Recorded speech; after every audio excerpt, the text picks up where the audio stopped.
네, 오늘 출연자와 제목은 목 빠지는이지만 월요일 힘차게 시작을 해보도록 하겠습니다. 아침엔 투자 허잼입니다. 네, 여러분 안녕하세요. 홍선혜입니다. 자, 이렇게 또 한 주 시장이 시작이 됐고요. 네. 지난주 금요일에 미국 시장이 좀 극적으로 상승 발전했어요. 변동성이 그렇게 컸다면서요. 맞아요. 네, 네. 내 마녀의 날이기도 했고, 뭐 트럼프 대통령의 유연성 발언도 있었고요. 네. 이번 주 같은 경우는 뭐 국내외적으로 이벤트가 상당합니다. 국내외적으로 네. 저는 뭐 집중하고 있는 게 일단 국내가 좀 빨리 정리가 됐으면 좋겠다라고 생각을 하는데 오전 10시부터 제가 알기로는 한덕수 총리의 탄핵 심판 선고가 시작이 되는 걸로 알고 있습니다. 여러분들 뭐 왔다 갔다 하면서 저희 프로그램 봐주시면서 또 댓글창에 열심히 상담도 남겨주시길 부탁드리도록 하겠습니다. 네, 새로운 내용도 전해지는 대로 네. 저희도 확인되는 대로 전해드리겠고요. 일단 지수 같은 경우는 코스피는 약보합권, 코스닥은 0.7% 빨간불 상승 쪽으로 방향 잡고 있습니다. 네, 오늘 월요일이지만 특별하게 두 분 모시고 이 불확실함 속에서 네. 우리 투자 아이디어를 찾아보도록 하겠습니다. 우리 N2의 박지훈 부장님 그리고 장재영 차장님 두 분 한 번에 모셔보도록 하겠습니다. 반갑습니다. 예, 안녕하십니까. 어서 오세요. 네, 반갑습니다. 예. 우리 박지훈 부장님께서는 예. 굉장히 짧은 텀에 나와주셨습니다. 아, 지난주 예. 후반에 저희가 인사를 드리고 반가우시는 분들 네. 많아요. 오늘 네. 시간을 기다리셨던 이혁진 차장이 기다리셨던 분은 네. 목요일 확인할 수 있죠. 목요일 날 예. 지금 이혁진 차장 견자단이 뭐 수련을 위해서 잠깐 연수를 가셨다는 이야기를 들었기 때문에 목요일 날 나오시는 걸로 하고 네. 원래 목요일 날 나오시는 박 부장님이 오늘 함께 해주도록 하겠습니다. 네.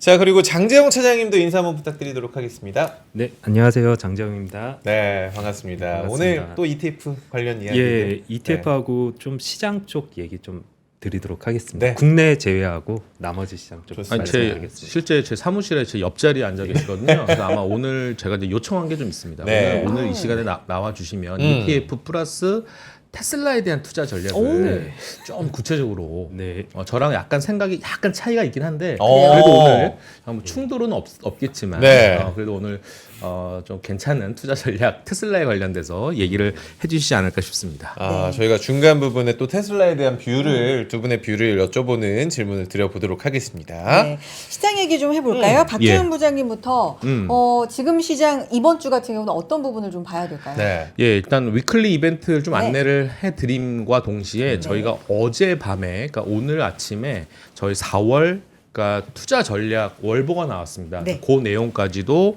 전략에 대해서 핵심 하이라이트를 좀 보여드리고 장표를 또 갖고 왔으니까 거기서 또 4월 투자 유망 종목도 저희가 제시한 게 있습니다. 그 종목까지도 오늘 약간 저도 좀 개인적으로 좀 약간 관심을 좀 가져야 되는 종목과 뭐 종목 그다음에 섹터 이런 것들도 좀 양념 쳐서 좀 말씀드릴 건데 일단 네. 위클리 이벤트 먼저 보시면 자, 요 표로 정리됩니다. 빨간색 글씨가 있는 요 글씨들이 바로 국내의 불확실한 정치적 내용이겠죠. 빨간색 표기가 월요일 그다음에 수요일 뭐 금요일 이게 확정적이진 않지만 네. 미정입니다. 미정이나 또 월요일과 수요일은 이거는 뭐 확정적인 부분인 거죠. 그래서 중요한 거는 미국에서 살펴봐야 될 거는 오늘 이제 PMI 그리고 내일 컨퍼런스 보드 소비자 신뢰 지수. 그러니까 다소 월요일과 화요일은 약간 소프트 지표에 대해서는 조금 변동성이 확대될 수 있는 요소는 있습니다만 제가 좀 주목하는 거는 이제 금요일 날 이번 주 금요일 날 PC 관련돼서 하드 데이터가 어느 정도는 기대치보다 좀 떨어질 수는 있을지 몰라도 적어도 이 경제지표 이벤트 매매를 하시는 분들이라면 전략 네. 부장님, 지금 목 메이시니까 물 네. 잠깐 드시는 김에 저희가 속보 속보가 잠깐 지금, 전해드리도록 하겠습니다. 전해드릴게요. 지금 한덕수 총리 결과가 네. 나왔죠? 네. 기각으로 나왔습니다. 이게 기각이면 즉시 직무에 복귀를 맞습니다. 해서 네. 아마 한덕수 총리가 총리 겸 그리고 대통령 권한대행으로 바로 직무에 복귀를 하는 것으로 지금 속보가 전달이 되고 있습니다. 네, 현재가 한 총리 탄핵 소추 기각 결정을 했고요. 대통령 권한대행 직무로 바로 복귀를 한다. 네. 이렇게 지금 알려져 있습니다.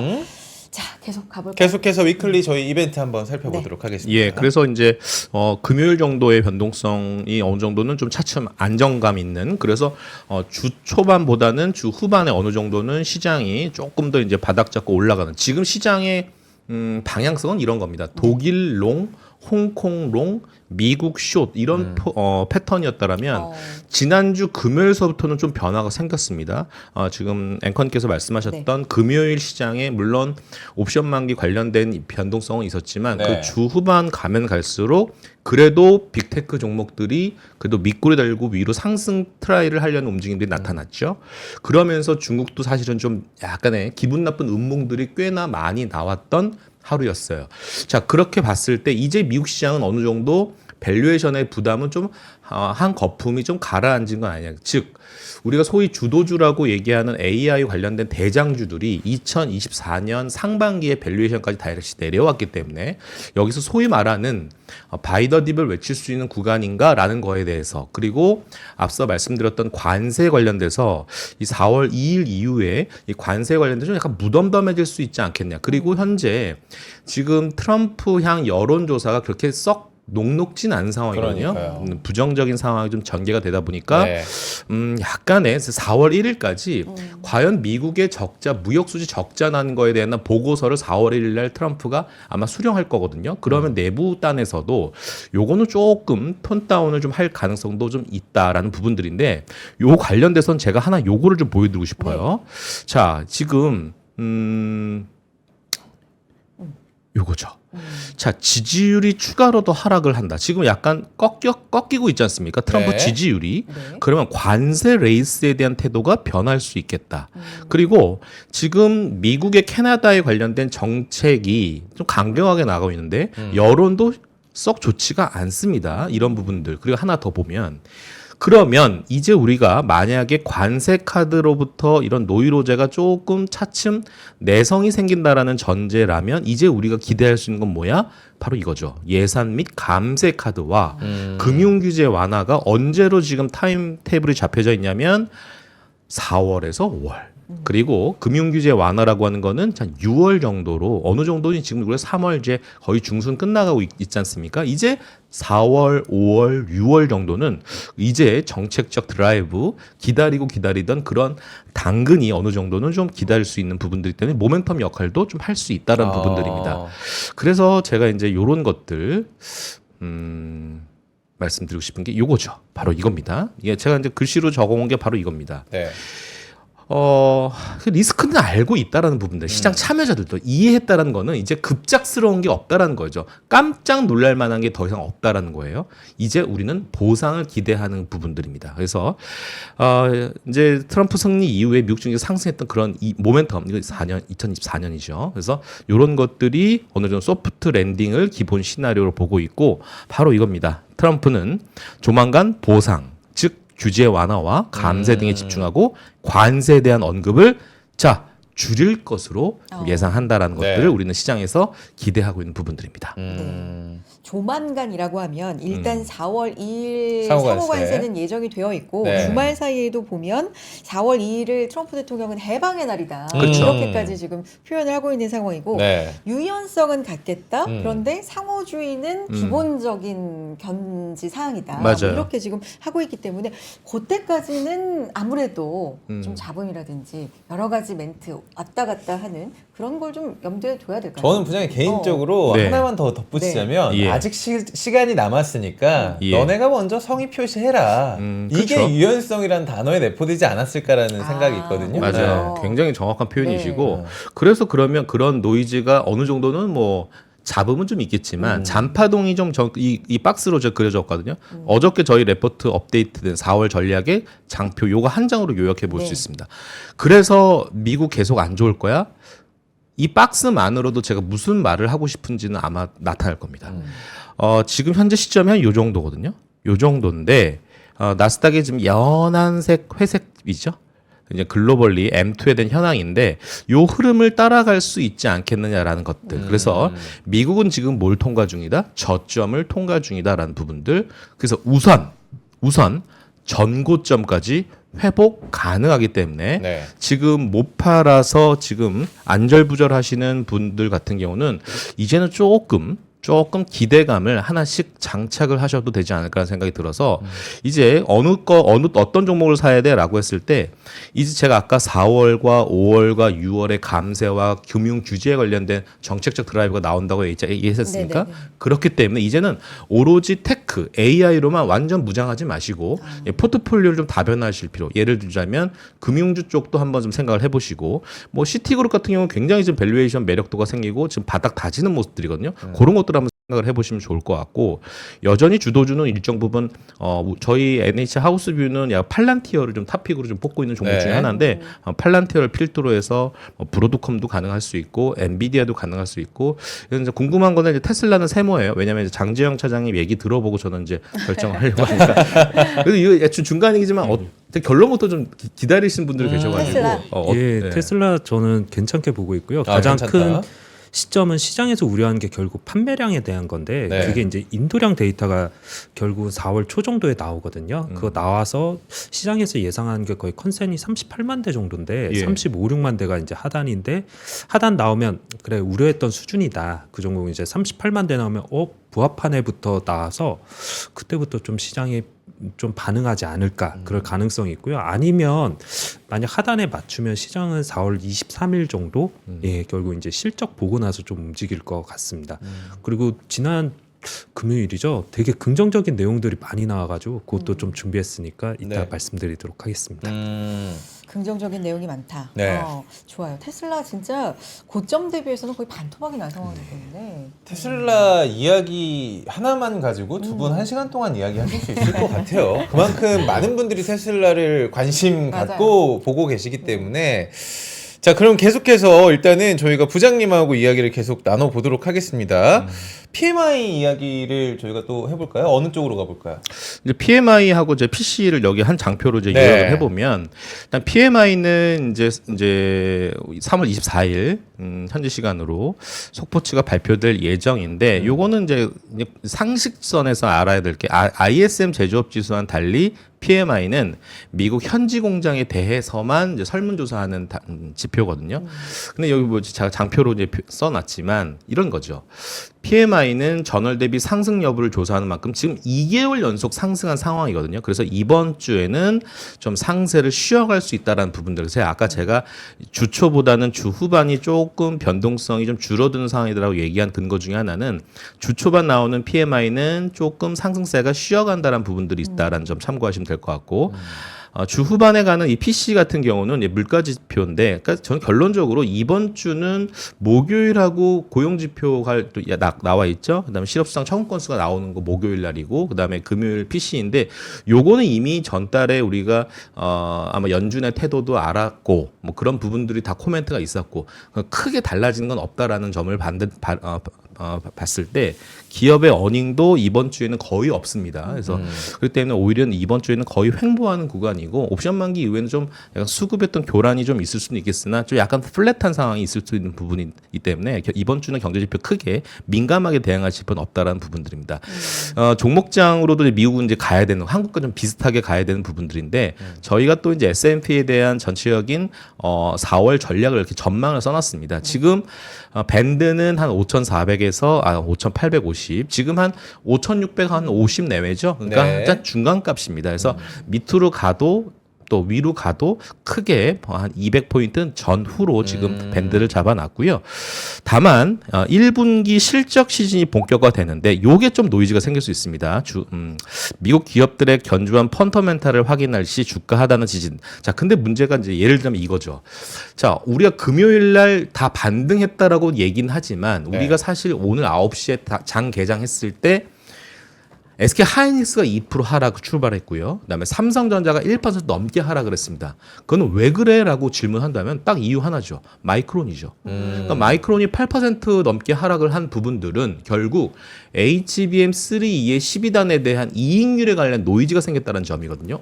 왜? 잘한다면서. 그거는 약간 개별단의 이슈로 생각을 하시면 될 것 같아요. 그러니까 그걸 너무 삼성전자, SK 하이닉스에 약간 커플링으로 지금 그대로 적용해버리면 당연히 오늘 한 2, 3% 이상 하락 출발했을 겁니다. 네. 그런데 오늘 HLB가 하한가 풀리면서 거의 10% 반등했고 그 다음에 제약바이오에 지금 형노릇을 하고 있는 알테오젠이 3% 넘는 또 지난주 굉장히 힘들었던 제약바이오 흐름들이 기술적 반등과 그다음 유동성이 풍부해 그래도 한국은 유동성이 풍부해라는 것들을 지금 시장에서 유통시장에서 보여주고 있는 것들을 봤을 때 지금 믿고 들고 반발매에서 들어온 부분들 그리고 아침 공격적으로 외국인의 매도 행렬이 나오고 있지 않다라는 점을 봤을 때 제가 요거 하나 장표를 하나 갖고 온 게 하나 있는데 요거 좀 보여드리고 싶어요. 네. 이게 바로 무슨 차트인지 아십니까?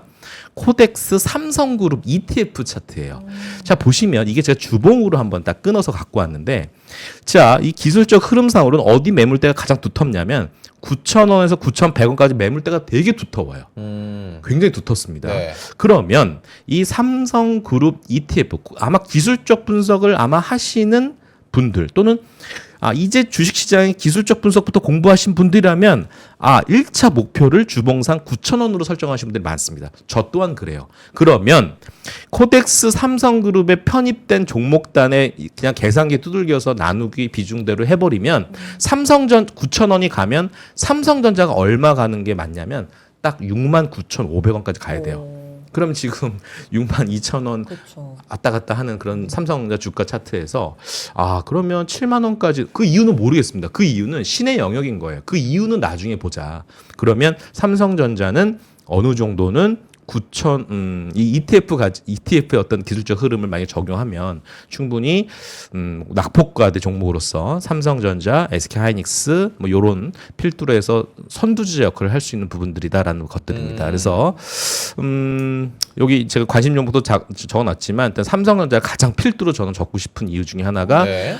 아마 이번 주에 잘하면 2,700을 돌파하는 흐름이 나올 수도 있겠다라는 코스피. 생각도 코스피가? 생각을 네. 해봅니다. 그 삼성전자 역할이 이번 주에 굉장히 흐름이 좋을 거라고 생각하는데 음. 전 그 이유가 문제 같아요. 네. 네. 속도가 너무 빨리 올라오면 음. 한국은 조금 다시 한번 좀 현금화하고 해야 되는 거 아닌가라는 것들. 외국인 입장에서 그리고 지금 금요일로 미정되어 있는 헌재 판단이 미뤄질 수도 있겠다라는 뉴스 플로우도 좀 점검을 할 수 있거든요. 네. 아직 뭐 편결도 시작 안 했다는 얘기도 좀 있고 그런 정치적 불확실성이 일단은 이런 것 같아요. 정치적 불확실성이 좀 연기가 되면 될수록 일단 외국인들은 그래 일단 뭐 나는 삼성전자 계속 살 거야. 이 스탠스가 계속 유지가 될 것 같아요. 변동성이 어떻게 나올지는 모르겠지만 빨리 이번 주에 어떤 형태로든 좀 매듭이 져서 불확실성 해소가 한국 시장에 좀 들어왔으면 좋겠습니다. 부장님 저 잠시만요. 그럼 네. 지금 코스피, 코스닥이 둘 다 올라가는 느낌이거든요. 소폭이긴 하지만 예. 이게 탄핵 심판의 결과가 어찌 됐든 일단 불확실성이 해소됐다라는 측면이 지금 반영되고 있는 거라고 아니요. 해석을 불확실성 할까요? 해소는 총리 문제가 가지고는 될 수 있는 그래요? 것들이죠. 그래서 수요일이 중요하고 수요일이 중요하고 수요일이 중요하고 그다음에 금요일이 중요한데 저는 이제 외국인들은 제가 저번 주에도 얘기했지만 네. 일단 이게 참 정치적인 얘기하기 좀 조심스럽긴 네네네네. 합니다. 그러니까 어떤 형태로든 국내 투자자들이 바라는 점이 있고 외국인 투자자들이 바라는 점이 있는데 약간 외국인들은 현재 지금 리더들이 그러니까 여야 간에 조금은 이 불확실성이 없어졌기를 바라는 마음을 표현하고 있다는 얘기는 직접적으로 얘기하자면 뭐 교체를 좀 희망하시는 것 같아요. 외국계들은. 외국계에서. 네, 외국계들은 지금 현재 체제가 유지되는 거는 조금 물음표와 좀 세모표, 약간 보수적인, 부정적인 좀 표현을 하고 있는 부분들이거든요. 삼성전자가 현재 오늘 얼마가 되냐면 0.4% 정도 약세. 약세. 지금은. 네. 지금 이제 수급을 보시면 아시겠지만 지금 뭐 어마어마한 외국인들 수급이 들어오고 있습니다. 외국인들이 들어오고 있다는 점은 결국 지금 반도체 업황을 보고 사는 것이기도 하지만 저는 그 다른 면에는 일단 이머징 시장에서 가장 밸류에이션 매력이 원래는 중국이었고 세컨더리가 한국이었는데 지금 중국은 좀 약간 목에 찬 느낌도 좀 있어서 네. 일부 외국인들은 덜어내려는 수급도 좀 있다라는 점. 그러면 그 자금 어디로 갈까? 그래? 그럼 일단 한국으로 갑시다. 왜냐하면 이제 PBR 0.9배라는 논리는 외국인들은 굉장히 매력적인 달콤한 사탕거리고요. 중요한 거는 지금 원화의 강세, 약세 흐름을 봤을 때 다소 강세 가능성이 좀 일단은 판정성할 수 있는 거잖아요. 왜냐하면 정치적 불확실성이 일단 거치면 제가 이거 하나 좀 장표 보여드릴까요? 이게 어떻게 이번에도 똑같이 나올 수 있을지는 모르겠지만요. 이거예요. 자, 이 어떤 형태로든 탄핵소추안 인용되었던 2017년 과거로 한번 돌아갔을 때 이 시점부터 외국인이 매수세가 시작된 거예요. 자, 지금 현재 이제 어떤 형태로든 뭐 결과는 우리가 알 수는 없지만 지금 이런 상황이거든요. 이렇게 살짝 먼저 좀 선반영된 거는 물론 삼성전자 때문에 그러기도 하지만 네. 아직 외국인들이 지금 매수세가 좀 들어오고 있는 부분들이기 때문에 만약에 정책 불확실성이 해소가 되면 그래서 윤회라는 우리 4월에 투자 전략 제목이 윤회거든요. 그러니까 2017년의 흐름을 다시 한번 답습할 수도 있지 않겠냐라는 생각들 때문에 거의 몇 달을 산 겁니까? 거의 한 2분기 연속 외국인들이 한 5달, 6달을 내내리 샀기 때문에 아마 이 흐름들을 한번 기대해 보는 것들이고 하나 더 보자라면 이거는 약간 추경과 그다음에 기대할 수 있는 국내적인 정치의 어떤 측면이긴 한데 정책들이 이런 것들이 지금 준비되어 있는 상태거든요. 네. 그래서 조심스럽게 얘기하고 있는 거는 요 불확실성만 거쳐라. 그러면 2,800, 2,900까지도 갈 거다라는 것들이 아마 정책적인 그다음에 이런 것들이 좀 가미되어 있는 대기 상태겠죠. 네. 일단 지금 코스피는 상승 반전에 있습니다. 네. 경고하기이긴 하지만 0.1% 상승이고요. 코스닥도 0.6% 빨간불 유지해주고 있는 상황입니다. 조금 더 시장 얘기 부장님하고 이어가 볼까요? 네, 좋습니다. 일단 아까 뭐 신흥국 음. 관련돼서 자금이 들어오는 이슈 말씀해 주셨잖아요. 그러니까 중국, 한국 또 미국까지 네. 미국 영향 안 받을 수는 없으니까 이 이슈 좀 정리해보고 시장 분석해 주셔도 좋을 것 같고요. 그러니까 이제 약간 대륙 간에서도 그러니까 단순화시키는 것 같아요. 그러니까 예를 들어서 중국이 오르면 인도가 빠졌고, 그러니까 중국이 약간 이제 올라가면 인도가 빠졌고, 네. 중국이 약간 이렇게 주춤해 버리니까 이제 인도 같은 경우도 PER 23배에서 지금 19배로 떨어졌어요. 이제 인도 좀 바닥에서 주춤할까? 이런 것들처럼. 그리고 중국이 많이 오르고 홍콩이 많이 오르니까 이제 키높이를 맞춰야 되니까 야 한국물이 지금 너무 수급이 비어 있어. 좀 비중 채우자라는 것들. 그래서 이런 상승의 퍼즐이 서서히 한국에게도 맞춰지고 있는 거 아닌가라는 생각이 들어요. 그래서 지금 여기 물음표와 지금 제가 박스 점선으로 표시된 게 이제 두 가지를 보여드리고 싶은 게 있는데 이제 마지막 퍼즐은 3개 남았어요. 뭐냐? 트럼프 관세 우려가 고점이야? 알 수 없죠. 알 수 없는데 관세 이슈가 점차 무뎌지는 것들만 요게 이제 완성이 되면 이 물음표는 이제 최고 체크 이렇게 할 수 있을 것 같아요. 네. 그런데 이제 여기 두 가지 박스로 되어 있는 점선 요게 이제 마지막 우리가 퍼즐 규제 완화. 이제 이게 이제 미국 쪽이죠. 요거 이제 아까 제가 말씀드렸던 4월, 5월, 6월이니까 요건 이제 아직 미국 시주가 상승 모멘텀으로 지금 부각이 되지 못하고 있는 상황이니까 요건 좀 대기 상태. 네. 근데 마지막이 요거죠. 불확실성 감소식으로 전환되는데 요 안에 증시부양책 등의 기대감이 이제 현실화되는 것들이 이제 남아 있는 것들인데 그래서 이제 단순화하는 것들. 그래서 한국은 어쨌든 지금은 ING다. 그래서 진행형이니까 상승 진행형이니까 여기서 굳이 쫄 필요는 없다. 근데 우리 증권업계에 있고 지금 여의도에 있으면 어째 우리 증권사 직원들이나 아니면 주변에 자문사들, 뭐 운용사들 이제 얘기 매니저들 들어보면 제가 깜짝 놀란 게 뭔지 아세요? 불확실성이 더 커질까봐 지금 포지션을 대폭 중립으로 줄이신 분들이 꽤 많습니다. 포지션을. 그래서 지금 올라가고 있는 꽤 몇몇 종목들 있지 않습니까? 뭐 테크도 좀 움직이고 있는 것들인데 이런 것들 지금 이 꿀을 못 빨아먹고 있는 사람들이 꽤 있어요. 삼성전자? 근데 삼성전자만 올라가는 게 아니라요. 지금 그 뒷단의 소재라든지 장비주들 그렇죠. 제법 지금 올라가고 있어서 네.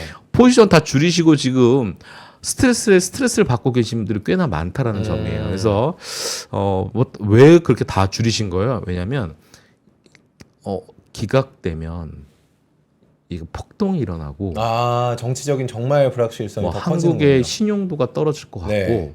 외국인들 그냥 샀던 거 다 그냥 매도 처리하고 나갈 것 같고 어. 롱 포지션 잡았던 거 다 숏으로 바꿀 거다. 이런 약간 극단적인 생각하시는 분들 꽤나 많이 있다라는. 시나리오로. 네. 그런 생각 또 네. 미리 그런 전략을 취하신 분들은 지금 어. 굉장히 지금 당황스러운 모습이 진행되고 있는 겁니다. 근데 부장님 지금 시장 완전히 실시간 상황으로 보면 네. 채팅창에도 말씀해주고 계신데 지금 자동차주가 갑자기 음. 크게 오르거든요. 네. 현대차 거의 뭐 5% 넘게 내외로 상승하고 기아도 4% 가까운 상승세를 갑자기 좀 보여주고 있는데 뭐가 있나요, 요거는 지금? 실시간으로 좀 이건 네. 뭐예요? 그럼 보시면 아시겠지만 낙폭 과대 반도체와 자동차를 사야 된다라는 얘기를 제가 네. 아까도 했었습니까? 삼성전자, SK 하이닉스, 그다음에 기아, 그다음에 현대차. 그러니까 환율에 관련돼서는 저희가 자동차 업계가 한 1,320원 정도로 지금 예상했던 상황이었어요. 이거 수출 데이터 했을 때. 네. 근데 지금 환율은 어제는 1,400 위에서 놀고 있는 부분들인데, 근데 문제는 관세 카드도 사실은 자동차는 굉장히 좀 안 좋은 네거티브한 이슈가 있는데 이 관세에 대한 약간 무뎌지는 부분도 좀 있고, 그 다음에 신차에 대한 모멘텀도 좀 있고, SL 같은 경우는 자동차 부품 단에 있는 회사들이 일부 이 공정 과정에 있어서 약간 로봇 시스템과 연결되는 모멘텀이 장착되는 부품사들 좀 있어요. 네. 그래서 SL 같은 경우는 지금 타사에서도 오늘 같은 경우는 목표가를 4만 원 초반에서 5만 원 이상 올리는 그런 레포트도 좀 발견이 됐을 정도로 이 얘네들의 공통점이 뭡니까? PER이 굉장히 싸요. 5배 내외밖에 안 되는 종목들이 질비하기 때문에 지금 제가 아까도 전에도 말씀드렸지만 밸류에이션 싼 거를 지금 담아도 크게 무리는 없겠다라고 얘기하는 것들이 항상 공매도 앞두고 항상 불안정한 그런 수급 체제가 있었던 것들은 많이 올랐던 종목들이고 네. 고밸류 종목들은 많이 좀 변동성이 있잖아요. 물론 약간 롱펀드 자금으로서 조선과 방산에 대해서는 의심할 여지는 없다 하더라도 저번 주 보시면 알겠지만 물론 하나 에어로스페이스와 하나 시스템이 약간 유상증자 노이즈 때문에 주가 빠진 거는 뭐 약간 뭐 어쩔 수는 없는 부분들이지만 섹터만 봤을 때는 그게 뭐 여전히 지금 노이즈가 있는 섹터 산업은 아니거든요. 그럼에도 불구하고 수급의 논리는 그들은 판다니까요. 매도해서 싼 것들 좀 줍줍을 하고 있습니다. 그 와중에 하나가 뭐냐 하면 바로 자동차와 자동차 부품 딴 애들입니다. 네. 그런 것들 봤을 때 뭐 조선 뭐 증권주도 뭐 그런 식으로 좀 담고 있는 모습들이고 은행주 대해서 좀 고민이 좀 많으신 것 같아요. 은행주는 약간 밸류업 관련된 대표적인 종목인데 은행주도 굉장히 싸잖아요. 그래서 은행주는 이렇게 보시면 돼요. 제가 한 장으로 1분으로 요약하자면 은행주 전략은 보수적인 스탠스 매매를 하시는 분들은 은행주 좋다. 왜냐하면 지금 모멘텀이 없다라고 다들 표현합니다. 은행주는. 그런데 은행주를 모멘텀 플레이를 하시는 분들은 없습니다. 저희가 이번 주에 레포트 냈던 것들은 TSR이라는 좀 용어를 쓴 좀 어려운 얘기죠. 네. 바로 단순화시키면 주가 상승률 더하기 배당 수익률 우리는 총 주주 수익률 TSR이라고 하는데 전제 만약에 은행주가 지금부터 10년간 ROE가 9% 항상 매년 그래왔잖아요. 이게 보수적으로 잡은 거예요. 주주 환원율 다시 원래 50%가 2026년에 이제 주주 환원율 50% 목표인데 45% 전제 PBR 0.45배라고 은행주를 10년간 투자하면 바로 네. 이렇습니다. 자, 이 네 가지 보시죠. PBR이 매년 이렇게 됐을 때 끝에만 보세요.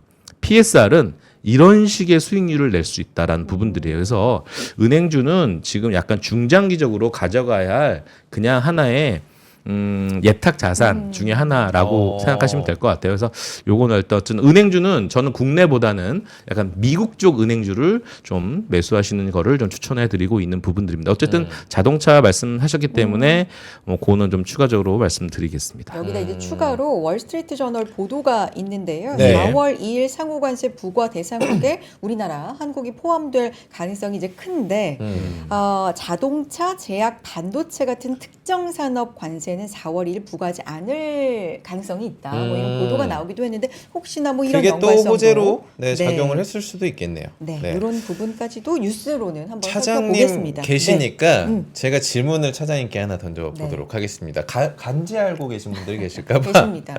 저희 테슬라 얘기 네, 좀 삼성전자 그 이재용 회장이 또 중국 발전 포럼에 참석을 했다는 기사를 봤습니다. 그리고 5월에 또 중국 노동절 연휴가 있기 때문에 이 양회 이후에 경기 부양책이 이런 느낌으로 좀 우리에게 넘어올 수도 있겠구나. 소비 쪽으로 봤을 때는 뭐 뷰티 쪽이나 카지노 쪽도 생각을 하는데 네. 삼성도 계속 이제 중국 시장을 또 노리기도 하고요. 네. 어떻게 보고 계신지 궁금합니다. 중국 쪽에 대해서 이제 뭐 협력이나 이런 것들을 얘기할 수는 있지만 어떻게 보면 삼성전자가 제일 잘하고 있는 게 또 레거시고 네. 중국의 이제 뭐 업체들 이제 로컬 업체들이 제일 또 빨리 치고 올라온 게 이제 또 레거시 메모리다 보니까 네. 좀 경쟁은 있는 것 같습니다. 그래서 중국 쪽에서도 항상 한국 업체에 대해서 한국 뭐 기업에 대해서 가장 관심 있는 게 결국 반도체거든요. 중국이 하려고 하는 거는 반도체 먼저 수입 대체해서 내수해서 어느 정도 이익을 내서 그 이익을 기반으로 해서 해외 수출하겠다는 게 이제 그렇죠. 중국의 장기 계획이기 때문에 삼성전자 관련돼서 오히려 이런 쪽이 좀 괜찮지 않을까 생각이 듭니다. 최근에 이제 중국 내에서 보게 되면 딥시크 이후로 클라우드 업체들 CSP라고 하는 뭐 알리바바, 텐센트, 뭐 바이두 이런 클라우드 업체들이 반도체를 좀 많이 사용하고 있다고 하고 재고가 소진되고 있다고 하고요. 그래서 중국 내에 있는 업체들의 재고가 소진되다 보니까 또 이제 가격을 인상하기가 좀 더 좋은 상황이 됐다라는 얘기가 들어서 그런 부분에서도 오히려 중국 업체들, 클라우드 업체가 반도체를 많이 산다.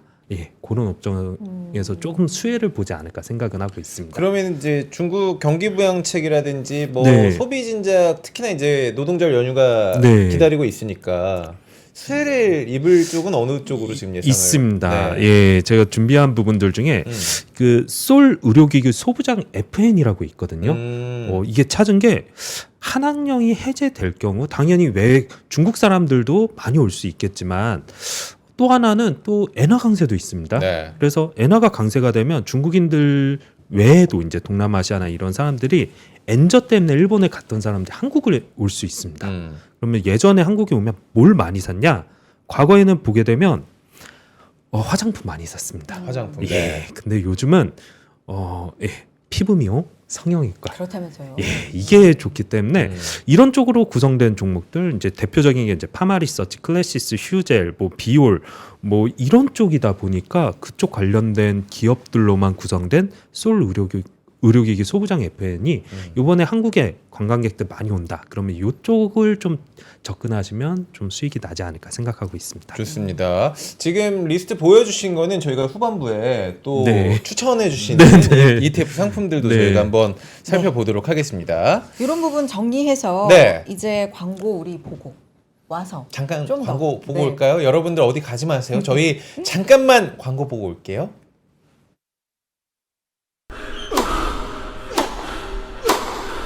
멋있다. 부러운가? 14만 1211번의 스윙과 68개월 27일의 투자로 만들어진 자세다. 나의 테니스도 나의 자산도 투자로 키운다. 나는 투자한다. 나는 성장한다. NH투자증권.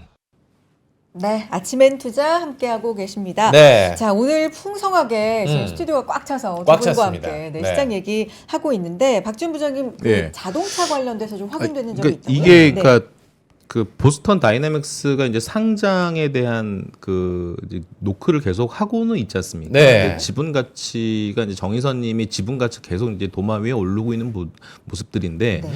그러니까 뭐 시장에서 기대하는 거는 보스턴 다이내믹스의 가치가 얼마냐라는 것들이죠. 그러니까 우리가 예를 들면 이런 거예요. 그러니까 비상장 회사 도대체 가치가 얼마야? 그러니까 예를 들어서 뭐 미국의 방산업체 안두릴 같은 경우 이것도 이제 상장 가치가 얼마야라는 것들 뭐 40조야 뭐 얼마야 뭐 몇 이렇게 얘기하고 있는데 지금 보스턴 다이내믹스 같은 경우도 지금 가치 측면에서 뭐 명확하진 않지만 한 30조 얘기가 나오고 있는 모습들이거든요. 그러면 정의선 의장께서 갖고 계신 지분이 한 21%가 넘으니까 그러면 단순하게 계산해 버리면 뭐 한 6조가 넘는 금액 아니겠습니까? 그러면 이 지분 출자 해소를 위해서 자금이 어느 정도 5조 이상은 넘어야 한다라는 논리가 우리 언론에서 다 확인됐던 것들이니까 그런 것들 참고해서 아마 모멘텀으로 특히 보스턴 다이내믹스 관련된 로봇 기업 관련된 이 밸류 체인들 현대차 라인들에 대한 종목들이 올라오는데 대부분의 종목들이 부품단 자동차 부품사들이기 때문에 그런 것들이 어느 정도 개별적으로 좀 올라오는 부분들이고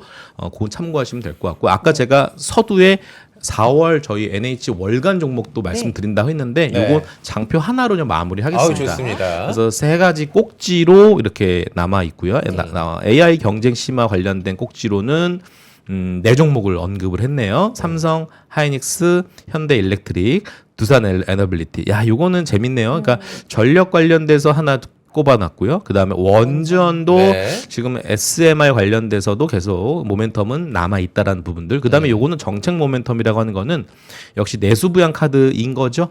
BGF 리테일, 편의점 이거는 사실 그런 거죠. 이번에 약간 뭐랄까 국민들에게 약간 당근을 좀 현금을 좀 지원하는 그런 것들인가 편의점 수요 이런 것도 좀 연기되는 것 같고요. 네. 대한통운은 매력적인 게 지금 PER이 2026년 기준으로 PER이 6배밖에 안 돼요. 그래서 밸류에이션 매력도가 있는 것들, KTNG, 한국금융지주는 정책 모멘텀으로 보시면 될 것 같고 중장기 선호는 계속 저번 달에도 전전 달에도 추천했던 종목들입니다. 그래서 하이브와 셀트리온은 여전히 연내로 가져가야 할 종목으로 선정을 했다는 점 보여드리겠습니다. 네. 좋습니다. 주말 사이에 또 한중일 외교 수장끼리 만나서 이야기를 하는 과정에서 네. 뭐 문화라든지 뭐 이런 부분에 대한 얘기가 나오면서 오늘 관련 종목들도 좀 강한 종목들이 보이네요. 네. 자, 이제 장재환 차장님 네. 오래 기다리셨는데 ETF. 쭉 한번 네. 들어보도록 하겠습니다. ETF 시장에 대해서 좀 얘기해 주실까요? 일단 최근의 상황, 분위기, 투자 예. 추이 어떻습니까? 최근 같은 경우는 네. 이제 미국 시장이 좀 조정을 받다 보니까 이제 미국에 직접 투자하시거나 아니면 이제 한국에 상장된 ETF를 통해서 미국에 투자하시던 분들이 조금 힘들어하시는 그런 시간입니다. 이제 반면에 이제 K 산업이라고 해서 한국만의 독창적으로 아니면 한국이 경쟁력 있는 산업에 투자하신 분들은 좀 수익이 괜찮으셨다가 최근에 이제 하나 에어로스페이스 때문에 최근에 조금 네. 이제 조선도 조금 조정받았던 것 때문에 그런 것 때문에 약간 애매하게 이제 생각하신 것 같고요. 최근에 이제 특히 항생테크에 투자하셨던 분들이 거의 올해 승자라고 하실 정도로 좋은 퍼포먼스를 보여주시고 계십니다. 그럼 방금 말씀하신 것처럼 사실 우리 시장이 미국보다 오히려 좀 매력도가 높게 나타나고 있다 보니까 네. 미국이 아니라 우리 한국 ETF 선택하시는 분들 많잖아요. 네. 추천 리스트 좀 보여주시면 너무 도움이 될 것 같습니다. 네, 이 한국 ETF 중에서도요. 이제 보시면 저희가 그래도 반도체 같은 경우는 뭐 삼성전자가 당연히 저가에서 이제 워낙 밸류에이션 매력도 있다 보니까 좀 빠르게 올라올 수 있겠지만 그래도 중장기까지 보면 SK 하이닉스와 그 밸류 체인이 좋다. 그래서 유니콘 SK 하이닉스 밸류 체인 액티브 좋게 보고 있습니다. 저도 최근에 좀 찾았는데요. 시총은 한 96억 원밖에 안 되는데 SK 하이닉스 관련 밸류 체인으로만 구성되어 있다 보니까 당연히 단기적으로는 삼성전자 더 빠르게 오르겠지만 이 수혜가 좀 더 길게 이어진다면 SK 하이닉스가 좀 더 좋게 보고 있습니다. 또한 이제 코엑트 바이오 헬스케어 뭐 말씀하신 것처럼 HL도 이제 하한가가 풀리면서 오늘 이제 좀 돌아서고 있는데요. 바이오는 그래도 저희가 생각할 때 괜찮은 것 같습니다. 왜냐하면 올해 한 번 했고요. 그 다음에 추가로 2번 정도 금리 인하 그리고 저희 내년에도 1분기 정도 한 번 더 예상하고 있습니다. 금리 인하의 수혜가 있고요. 그다음에 이제 3월 달부터 시작된 특히 4월, 5월로 되는 이제 국제 합회에서 이제 그런 관련된 내용들이 나올 수 있기 때문에 거기에서 신약 파이프라인 같이 올라갈 수 있다. 그리고 만약에 미국 생물보안법까지 시행될 경우 좀 수혜받을 수 있는 거 앞서 이제 말씀하셨던 것처럼 관세 중에서도 조금 이런 신약이나 아니면 이제 뭐 바이오 시밀러 이런 쪽은 조금 적용을 덜 받을 수 있던지 좀 이연될 수 있는 부분들이 있기 때문에 그런 것도 좋고요. 그리고 앞서 말씀드렸던 소울 의료기기 소부장 FN도 좋은 것 같습니다. HK파 포커스도 당연히 한학령 해제되게 되면 당연히 좋을 수밖에 없고요. 다만 이제 종목들만의 약간의 차별화는 있을 것 같습니다. 네. JIP 같은 경우 이제 1분기 실적이 좋지만 2, 3, 4가 살짝 쉬어가는 반면 YG 엔터나 그리고 이제 SM이나 특히 이제 하이브 같은 경우는 연말로 갈수록 좋기 때문에 그런 부분을 감안해서 좀 보시는 게 좋을 것 같고요. K 방산이나 조선 같은 경우도 좀 많이 올랐습니다. 그렇죠. 그래서 워낙 많이 빠졌던 데서 올라오는 시점이기 때문에 많이 올랐던 건 조금 조심할 수 있고요. 특히 이제 공매도 이제 재개되고 나서 좀 조정을 받으면 그때 돼서 조금 들어가신 게 괜찮지 않나 생각하고 있습니다. 항생테크가 올해 네. 뭐 승자다. 네. 네, 말씀해 주셨는데 최근 네. 상황은 어떻고 또 앞으로도 좀 업사이드가 남아 있는지도 궁금하고요. 그렇네요. 네, 항생테크 뭐 결국은 유니트리, 딥시크, 알리바바, 매너스까지 이어지는 민간 테크 기업에 이제 AI 관련된 기술력들이 부각되면서요 관심을 받았고요. 또한 이제 원래는 미국 혼자서만 AI를 잘하는 잘한다고 생각했는데 중국이 이렇게 잘하네. 시장에서 이제 좀 관심을 받았던 것 같습니다. 그래서 그 부분까지 이제 반영이 되면서 뭐 K텍이나 타이거 항생테크 이런 ETF들이 최근에 많이 올랐고요. 그러면 어떤 변화가 있었냐 보면요. 저는 기술이 좋은 것도 좋지만요. 이 왼쪽 상단에 보신 부분, 좀 뚱뚱하신 분이 이제 시진핑 주석이고요. 좀 작으신 분 네. 혹시 아십니까? 저는 마윈으로 알고 있다고요. 네, 맞습니다.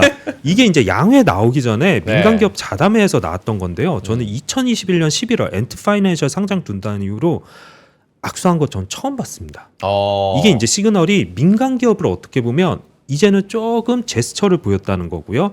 그 다음에 밑에 내려온 사진인데요. 네. 이거는 이제 홍콩 TV에서 나왔던 건데 시진핑 주석이 예전보다는 좀 역량이 약화된 거 아니냐 이런 것들에 대해서 이제 나오는 게 보통은 시진핑 주석이 양회 퇴장할 때 다 보고 박수 쳐야 되는데 네. 뒤에 있는 분을 보고 박수 치는 겁니다. 그래요? 그러면서 예전에는 이런 걸 상상하기 어려웠는데 오. 이런 얘기가 나왔고요. 또 하나는 이 오른쪽에 있는 건데 군사위 주석은 이제 시진핑 주석이고요. 네. 부주석은 짱요샤하고 허웨이동이 있습니다. 네. 근데 유학하시는. 네. 네.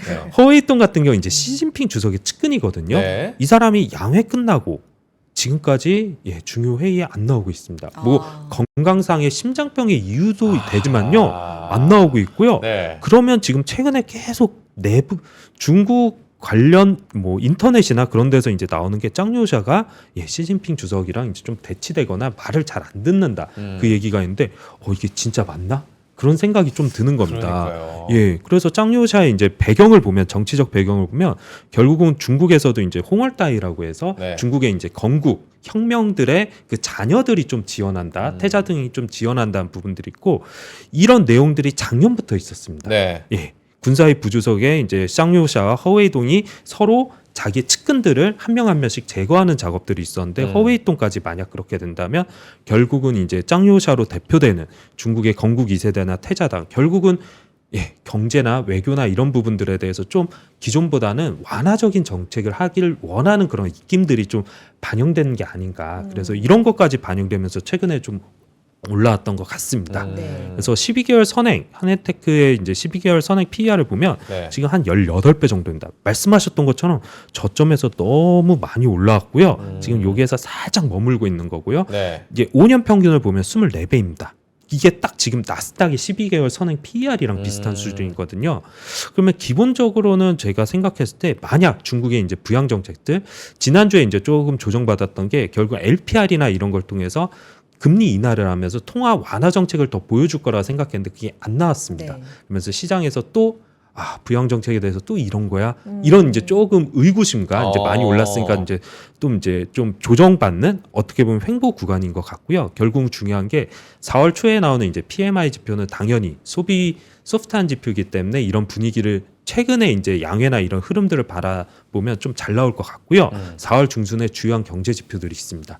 요때 만약 잘 나오면 괜찮지만 안 나왔을 때 바로 중국 정부가 즉각적으로 부양 정책을 나오게 되면 요 부분을 조금 더 메꿀 수 있을 것으로 보고 있고요.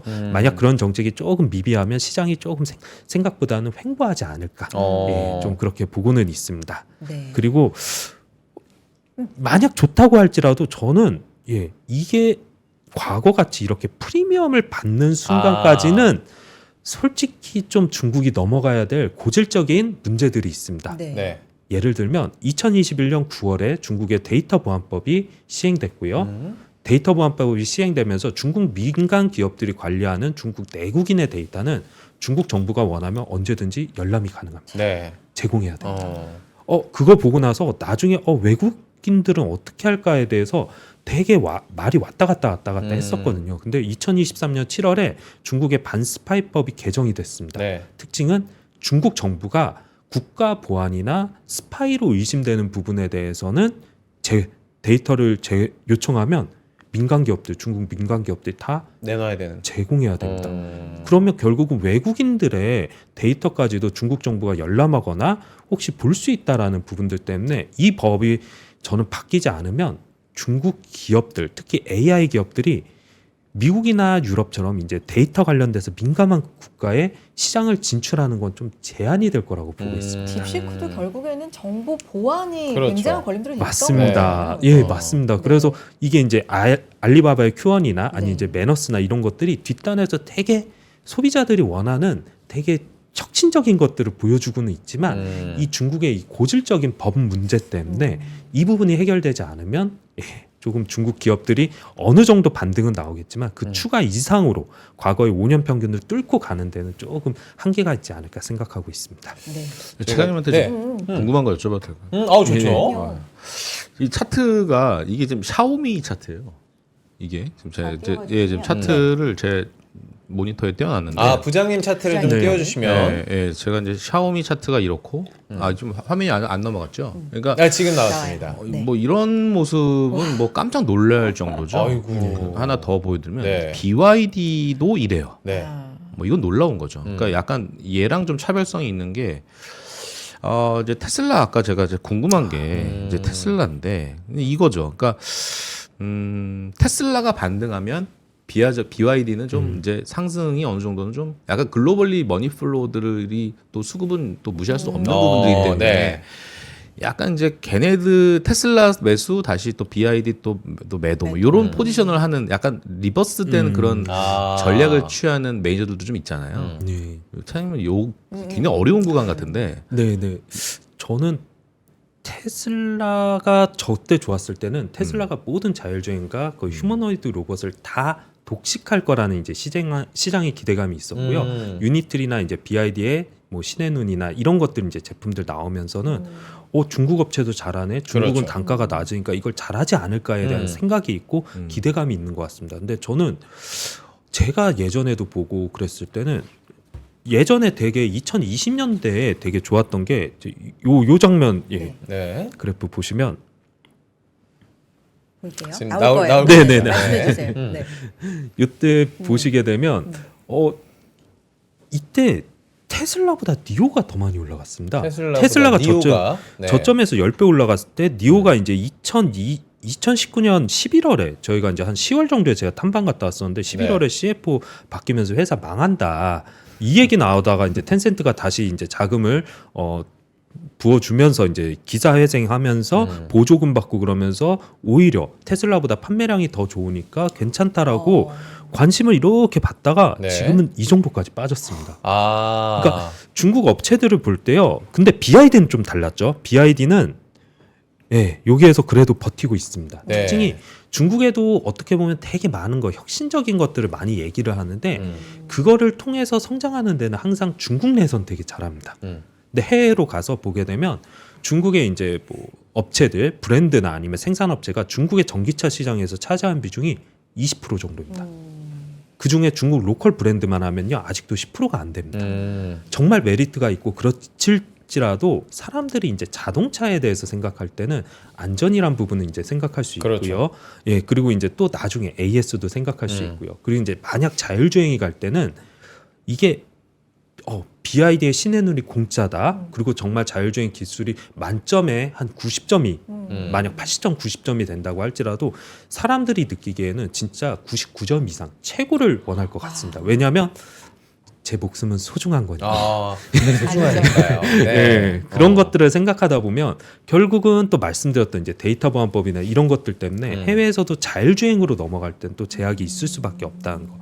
그런 거 감안하면 특히 최근에 BYD는 샤오미가 예전부터 살아남을 수 있었던 건 전자 제품에서 다 저가로 하면서도 마진율을 유지를 했었고 지금은 이제 거의 테슬라 카피캣이더라고요. 레이진이 공장에서 이제 생산하는 거 관련돼 가지고 공장에서 그 침낭 깔고 자면서 그런 것들 그런 것들에서 약간들 더 기술하는 것들 이런 것들을 한 걸 본데 저는 그런 걸 보면서 과거에 샤오미 오포 비보가 한참 약진을 했을 때 해외 진출에 성공하지 못했던 부분들, 그리고 화웨이나 ZTE가 해외 진출을 했다가 하지 못했던 것들을 이제 한 번씩 생각하다 보면 이제 데이터 쪽으로 가게 되면 좀 중국 업체들은 해외에서 특히 미국이나 유럽에서는 좀 제약받지 않나 그런 생각을 하고 샤오미 뭐 단기적으로 중국 내에서 성장률 어느 정도 괜찮을 때까지는 괜찮을 것 같고요. 네. BYD도 그렇고 그게 혹시 약간 둔화가 되면 다시 주가는 약간 좀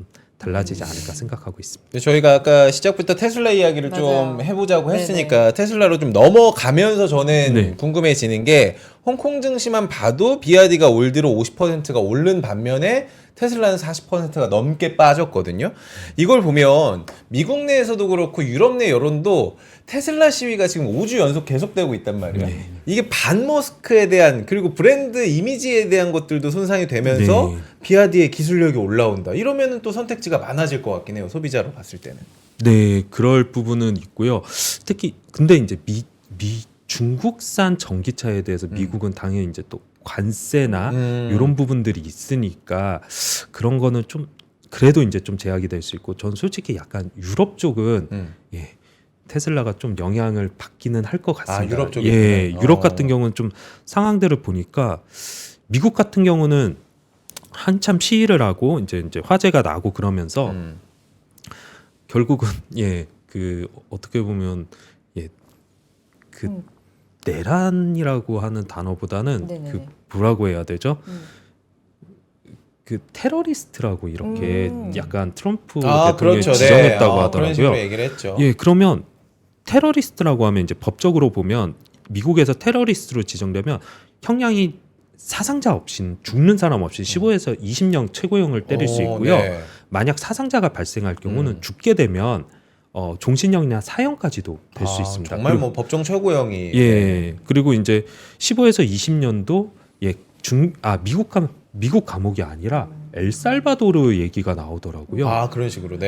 예, 그런 얘기가 나오면 저 같아도 예, 시위하는 사람들이 이제는 기회비용이 너무 올라간 것 같습니다. 만약 네. 내가 잘못 시위를 했다가 15년에서 20년 엘살바도르 감옥이라고 하면 거의 죽는 거 이상의 고통이 네. 될 수 있는데 이거를 예, 그냥 지금 체포된 사람들이 있는데 그런 게 나왔을 경우 어떻게 보면 이 테슬라 관련 시위도 거의 정점을 향해서 당연히 안 살 수는 있겠지만 과거처럼 거의 좀 과격한 거는 이제 좀 줄어들 수 있지 네. 않을까 생각하고 있고요. 요 혹시 제 거 네네. 자료 보여주실 수 네. 있으시나요? 네. 예, 1, 2월 판매량 안 좋은 거 맞습니다. 근데 이제 저는 약간 모델 Y 주니퍼나 이런 쪽에 좀 관련돼서 생산이나 수요에서 차질이 있었다고 생각하고요. 실질적으로 중국에서 출하가 나오고 나서는 지금 올라가고 있습니다. 예, 이쪽에서 올라가고 있고요. 보면 중국에서 그래도 지금 판매량이 좀 올라오고 있거든요. 예, 미국은 약간 원래는 안 좋다가 네. 미국 내에서도 공화당 지지자들이나 아니면 이런 부분들이 조금 1, 2월보다는 지금이 그래도 조금 낫지 않을까 네. 그런 개선이 있고 유럽은 솔직히 좀 예, 모르겠습니다. 좀 영향이 직격탄을 맞는 것 같고 저는 기타 부분에서 좀 기대할 수 있을 것 같습니다. 기타가 다른 시장인가요? 그러면? 맞습니다. 네. 예, 이 외의 시장이고 저는 특히 인도를 좀 좋게 보고 있습니다. 그리고 중국 내에서도 보게 되면 이렇게 올라오는데 점유율이 생각보다 빠르게 올라오고 있지 않거든요. 보면 중국에서 이제 평균 단가 20만 이에서 30만 이안이라고 하면 3,500에서 한 4, 5천만 원 단가에서는 모델 Y가 독보적인 1위입니다. 지커나 뭐 러프 이런 업체들보다 훨씬 높기 때문에 테슬라가 점유율 모델 Y로만 해도 주니퍼만으로도 요 정도로 판매량이 올라오고 있는데 만약 이것보다 더 싼 보급형 모델이 나오면 판매량은 더 빠르게 올라올 수 있지 않을까 생각하고 결론은 있습니다. 그저 지금 한 줍줍 구간이다. 네, 맞습니다. 그리고 네. 줍줍 구간이라고 말씀드린 게 요 페이지거든요. 네. 결국은 4월 초나 4월 23일이고요. 지금 나올 수 있는 게 인도 관련돼서 미국하고 인도가 지금 농산물 빼놓고는 관세 다 협상이 나왔거든요. 그래서 연 8,000대까지는 15% 관세입니다. 예. 그래서 요걸로 인도 시장을 이제 조금씩 공략하려고 공식적인 판매가 아직 되진 않았지만 네. 준비하고 있고요. 이게 빨간 게 중요한 겁니다. 이게 거의 5월이나 6월부터 시작되는데 중국 FSD 감독 승인. 네.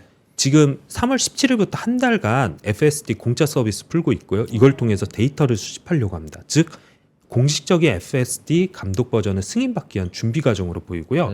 텍사스 FSD 비감독 승인 및 로보택시 시작은 6월 달이고요. 보급형 모델 지난주 금요일 날 나왔던 이제 IR에서 그런 내용들을 보게 되면 이게 이제 아마 6월 정도에 출시가 되고 3분기부터 본격화될 겁니다. $30,000 내거든요.